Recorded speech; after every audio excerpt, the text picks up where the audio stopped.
În videoclipul educațional de astăzi voi arăta cum să îți stăpânești finanțele. Este un plan detaliat pentru gestionarea eficientă a banilor. Rămâneți până la finalul videoclipului pentru că arăt drumul pas cu pas către independența financiară. Vă salut! Sunt Cătălin Iamandi și mă ocup cu grafică, investiții și trading. Cât timp rulează intro, vă rog să-mi lăsați un comentariu. Din ce localitate urmăriți acest videoclip?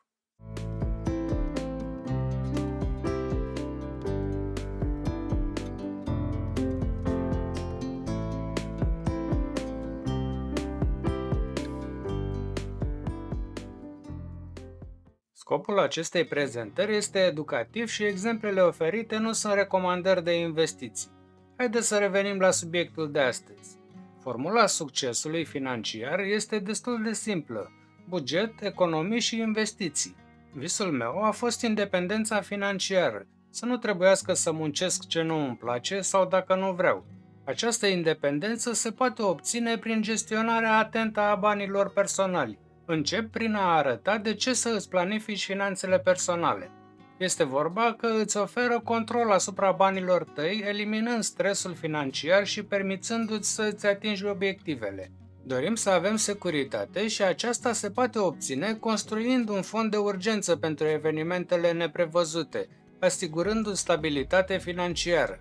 Planificarea finanțelor personale îți aduce independența. Asta înseamnă că îți permiți să iei decizii financiare fără a fi limitat de presiunea datoriilor. Spre exemplu, să ai timpul necesar pentru a căuta un job potrivit și să nu fii forțat de datorii să accepti orice pică mai repede.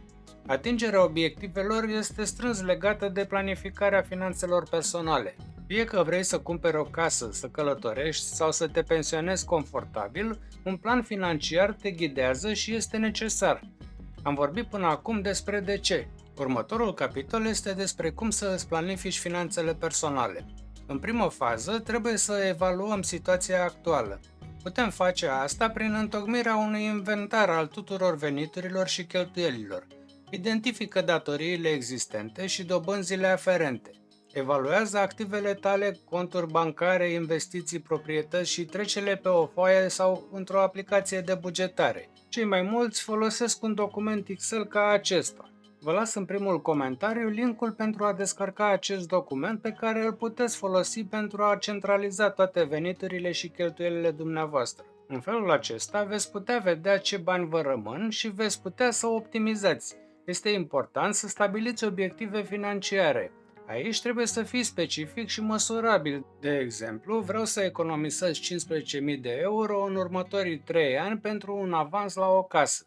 Obiectivele trebuie să fie ordonate în funcție de importanță și termen. Alocă sume fixe pentru fiecare categorie de cheltuieli: chirie, rată, alimente, transport și așa mai departe.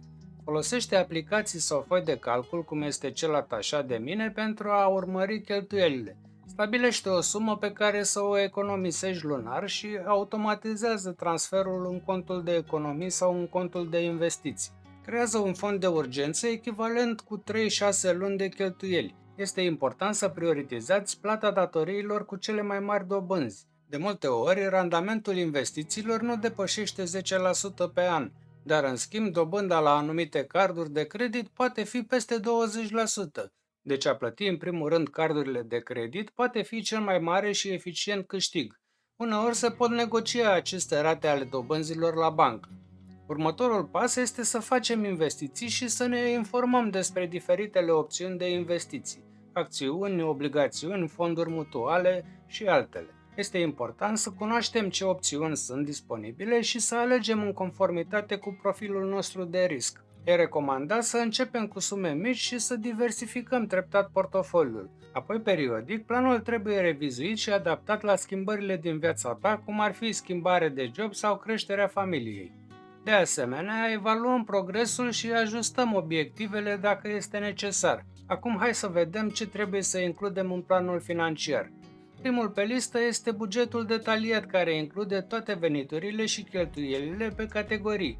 Obiectivele financiare pot fi notate în funcție de urgență și de termenul lor, fie el scurt, mediu sau pe termen lung. Strategia de economisire trebuie să fie clară și să includă sumele targetate, conturile și eventual o automatizare, adică, spre exemplu, la salariu o anumită sumă, să zicem 500 de lei, pleacă automat din contul curent în cel de economii sau în cel de investiții. Eu am stabilit o plată recurentă lunară care trimite o sumă de bani într-un fond mutual, asta în afară de investițiile personale la mai mulți brokeri diversificați pe țări, valute și clase de active. În planul financiar trebuie să includem și modalitatea de gestionare a datoriilor, care sunt prioritățile și strategiile de plată. De asemenea, nu trebuie să lipsească planul de investiții unde să specificăm obiective, risc și alocare de active. Tot la planul financiar intră și asigurările de viață, sănătate, de proprietate și asigurările pentru mașină. Este bine să facem din timp planuri pentru pensie sau alte evenimente importante ca să nu ne trezim că trebuie să muncim până la 80 de ani. Pentru a îndeplini acest plan, este vital să ne educăm în permanență.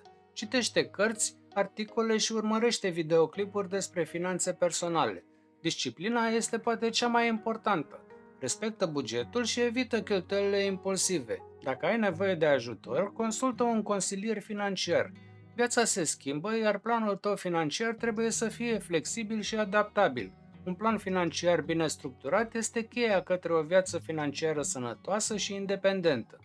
Această prezentare este un rezumat concis și oferă direcții de studiu pentru cei care doresc să aprofundeze subiectul.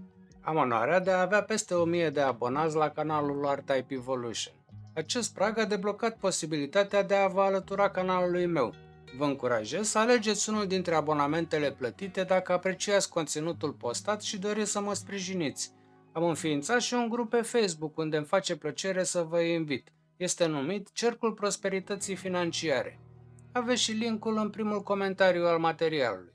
Voi continua să vă aduc plus valoare, postând analize și materiale educaționale ca acesta în fiecare săptămână.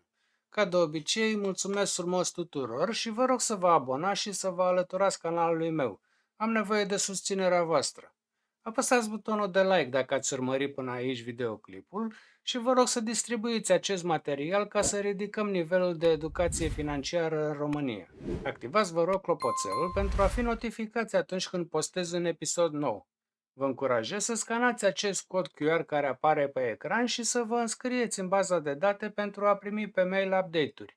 Las și linkul în zona de comentarii. În continuare, vă invit să vedeți episodul 40, unde am vorbit de 3 aplicații pentru optimizarea bugetului personal.